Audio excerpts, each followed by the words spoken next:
Untuk membahas lebih jauh terkait teknik pelaksanaan dari koperasi desa ini, kami sudah terhubung bersama Bapak Zulfadli, SIPMSI, Sekretaris Dinas Pemberdayaan Masyarakat Desa Kabupaten Pangkep, dengan tema kita hari ini yakni Koperasi Merah Putih menjadi motor penggerak ekonomi desa.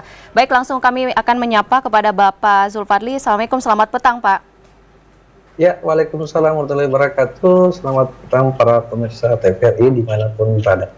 Baik, terima kasih banyak Pak Zulfadli untuk waktunya berbagi bersama kami. Mungkin sebagai pengantar juga dulu informasi terkait dengan bagaimana sebetulnya Koperasi Merah Putih di desa, khususnya di Kabupaten Pangkep ini dalam mendukung perekonomian masyarakat di sana. Bisa diceritakan sedikit Pak? Baik, kebetulan di Kabupaten Pangkep sendiri terdapat 103 desa dan kelurahan. Untuk 103 dan desa kelurahan itu sudah melakukan pembentukan dan alhamdulillah tertinggal dua dari 103, tersisa 2 desa lagi yang belum terbit akta notarisnya, karena memang secara geografis kami mungkin perlu dimaklumi bahwa kami wilayah terluas, bahkan desa kami yang selesai itu berbatasan dengan Provinsi Nusa Tenggara Barat. Nah, ini mungkin salah satu kendala.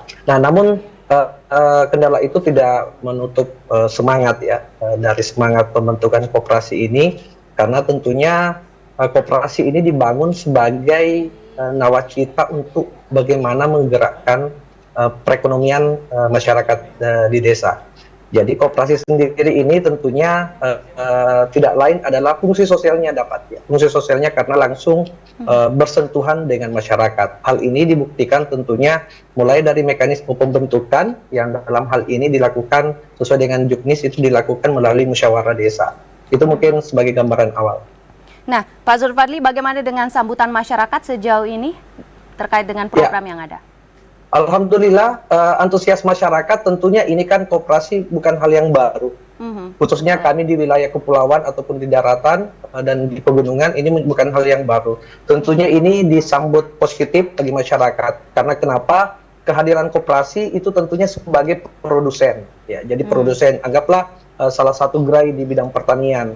Salah satu permasalahan di bidang pertanian tentunya adalah permasalahan bibit, permasalahan pupuk, ataupun obat-obatan. Nah, dengan adanya koperasi sebagai produsen yang nantinya akan menjembatani masyarakat, ini tentunya akan mendekatkan akses kepada masyarakat. Ya, jadi koperasi hadir untuk menyiapkan benih, koperasi hadir untuk menyiapkan pupuk, bahkan nanti pada saat pasca panen juga koperasi hadir di tengah-tengah masyarakat. Oke, nah Pak Zulfadli, seperti yang disampaikan tadi bahwa betul koperasi ini bukan hal yang baru bagi masyarakat, tapi tentu saja ada beberapa catatan juga dari pengalaman sebelumnya. Nah, dari program di pemerintahan kali ini atau di periode kali ini, kira-kira dari Bapak sendiri bagaimana Anda menjamin bahwa Koperasi Merah Putih kali ini dapat dikembangkan secara maksimal dan dirasakan secara optimal oleh masyarakat di sana, Pak? Ya, tentunya berangkat dari nawacita sendiri, berangkat dari aspek pembentukan koperasi itu sendiri. Jadikan di sini keterlibatan masyarakat yang langsung bagaimana mereka menjalankan, bagaimana mereka melakukan aktivitas-aktivitas nantinya. Harapannya tentunya masyarakat sangat antusias, karena kenapa? Itu tadi proses dari pelaksanaan kegiatan, mulai dari perencanaan sampai bahkan pelaksanaan kegiatan di lapangan nanti, itu kan masyarakat semua yang beraktivitas. Dan di sini role modelnya lah yang bagaimana betul-betul masyarakat yang terlibat langsung dalam hal pelaksanaannya nanti. Oke, nah Pak Zulfadli, terkait dengan strategi koperasi dalam menghadapi tantangan yang sejauh ini tentu akan terus dinamis dan juga bergejolak di tengah kondisi ekonomi global. Ya, tantangannya saya kira terutama adalah penyiapan sumber daya manusia. Ini yang perlu menjadi tantangan awal sebagai langkah pemerintah nanti bagaimana menyiapkan sumber daya manusia untuk mengelola koperasi ini menjadi tantangan utama. Terkait dengan pendanaan, pembiayaan, saya kira kita sudah melihat beberapa tayangan informasi bahwa terkait dengan pembiayaan, insya Allah melalui Himbara nanti bagaimana unit-unit usaha yang ada di koperasi ini mampu memaksimalkan ya kegiatan-kegiatannya. Ya, tantangannya tentunya kembali lagi di penyiapan sumber daya manusia. Tetapi ini tidak menjadi hambatan secara menyeluruh, karena tentunya yang tadi saya sampaikan bahwa koperasi ini bukan hal yang baru bagi masyarakat untuk saat ini. Oke, menarik sekali Pak Zulfadli. Lalu bagaimana menurut Bapak dengan modernisasi saat ini, penggunaan IT dan sebagainya, digitalisasi di dunia usaha misalnya, apakah itu tidak menjadi penghalang untuk sektor atau koperasi Merah Putih untuk mengembangkan para masyarakat pelaku usaha di sana? Ya, saya kira digitalisasi ini menjadi aspek pendukung, tetapi bukan menjadi suatu permasalahan. Memang saat ini khususnya di wilayah kami masih banyak terdapat yang blank spot, tetapi ini bukan menjadi permasalahan. Digitalisasi tentunya ini menjadi pelengkap dari pelaksanaan kegiatan. Tetapi secara aktivitas nanti di lapangan tentunya ini banyak bersentuhan langsung dengan masyarakat. Nah, manajemen yang ada nanti yang menggerakkan, menjalankan koperasi, manajemen dari unit usaha tentunya inilah yang perlu dibekali dengan literasi digital. Nah, Pak Zulfadli, saya juga ingin sedikit melirik terhadap kondisi kepulauan yang ada di wilayah Kabupaten Pangkep ini. Kita kan tahu bahwa ada banyak sekali masyarakat yang tersebar di beberapa pulau yang ada di sana. Bagaimana pemerintah daerah di sana menjamin bahwa masyarakat bisa merasakan secara merata tentu saja dari manfaat Koperasi Merah Putih ini tentu? Ya, saya kira aktivitas koperasi ini kan tidak sampai sejauh ini ya. Artinya diharapkan aktivitas koperasi ini kan berputar di desa itu sendiri. Ini dulu yang menjadi ruang model. Tentunya masyarakat aktif terlibat. Nah, hubungannya nanti ke depan tentunya ada jejaring-jejaring ekonomi yang akan mendukung sektor-sektor yang ada di setiap daerah. Contoh misalkan beberapa wilayah kami yang penghasil rumput laut. Nah, ini kan salah satu moda utama juga mendukung nanti program-program pemerintah. Tentunya ini dapat disambut baik di tingkat pemerintah kabupaten sampai mungkin di tingkat pemerintah pusat. Jadi secara umum tentunya ini masyarakat langsung beraktivitas dan jejaring-jejaring ekonomi nanti ini yang menjadi support system di dalam keberlangsungan dari koperasi itu sendiri. Menarik, ada kata rumput laut, produk andalan yang dimiliki Kabupaten Pangkep saat ini apa aja sih Pak Zulfadli, bisa diceritakan atau disampaikan kepada kami apa yang menjadi potensi yang bisa diandalkan dari sana? Ya, tentunya dari sektor perikanan ya, kita wilayah Kabupaten Pangkep 60% adalah wilayah kepulauan. Tentunya hasil-hasil laut ini yang akan mendominasi. Selain itu juga di kepulauan tentunya rumput laut dan beberapa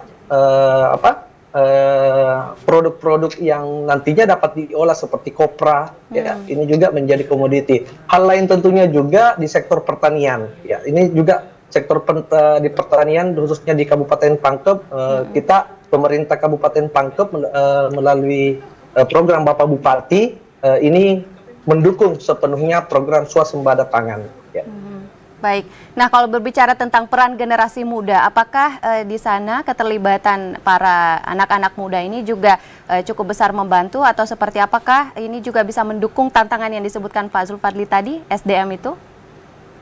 Ya, tentunya kalau kita lihat dari struktur yang sudah terbentuk saat ini, itu kebanyakan memang para milenial. Ya, waktu kami melakukan sosialisasi tentunya memberikan edukasi kepada para milenial untuk terlibat di dalam organisasi-organisasi dan khususnya untuk koperasi. Dan alhamdulillah dari pengurus koperasi yang dibentuk ini 50% itu adalah kaum milenial. Wow, luar biasa sekali tentu. Semoga saja dengan peran generasi muda dan milenial ini bisa memaksimalkan potensi dan juga manfaat dari Koperasi Merah Putih ya Pak Zulfadli. Lalu bagaimana harapan Bapak untuk jangka panjang dari program ini tentu saja? Ya, jadi tentunya harapan kami dalam hal implementasi pelaksanaan koperasi nanti ini pertama tentunya adalah bagaimana mengentaskan kemiskinan. Ini juga akan mendongkrak sektor-sektor bagaimana masyarakat ini bisa meningkatkan khususnya dari taraf hidup pendapatannya. Yang kedua adalah bagaimana sumber daya manusia, penyiapan mereka terkait dengan sistem marketing dan tentunya menjadi pionir-pionir khususnya untuk kaum milenial untuk bisa beraktivitas. Yang ketiga adalah pemberdayaan masyarakat. Nah, ini yang tentunya pemerintah hadir di tengah-tengah masyarakat melalui koperasi sebagai produsen. Nah, ini yang perlu menjadi catatan adalah koperasi sebagai produsen untuk bagaimana memberdayakan seluruh aktivitas masyarakat. Oke. Terakhir mungkin Pak Zulfadli, saya sempat teringat bahwa ada programkah atau inovasi khusus yang bisa mungkin diceritakan dan bisa menjadi referensi atau mungkin masukan untuk desa-desa lain di kabupaten lain dari Kabupaten Pangkep? Ya, kalau di Kabupaten Pangkep sendiri kami baru saja menyelenggarakan kegiatan retreat dan ini tentunya salah satu upaya dalam berkelanjutannya membentuk karakter khususnya kepala desa dan harapannya tentunya investasi sumber daya manusia ini melalui pembentukan karakter, insya Allah nanti kita akan bergerak bersama dengan kekompakan dan jiwa korsa tentunya akan menyukseskan seluruh program-program pemerintah. Tentu saja. Baik, terima kasih banyak Bapak Zulfadli SI PMSI, Sekretaris Dinas Pemberdayaan Masyarakat Desa Kabupaten Pangkep untuk waktunya berbagi cerita terkait dengan pemberdayaan dan pengoptimalan manfaat dari Koperasi Merah Putih di Kabupaten Pangkep. Sekali lagi terima kasih banyak Pak atas waktunya. Terima kasih banyak.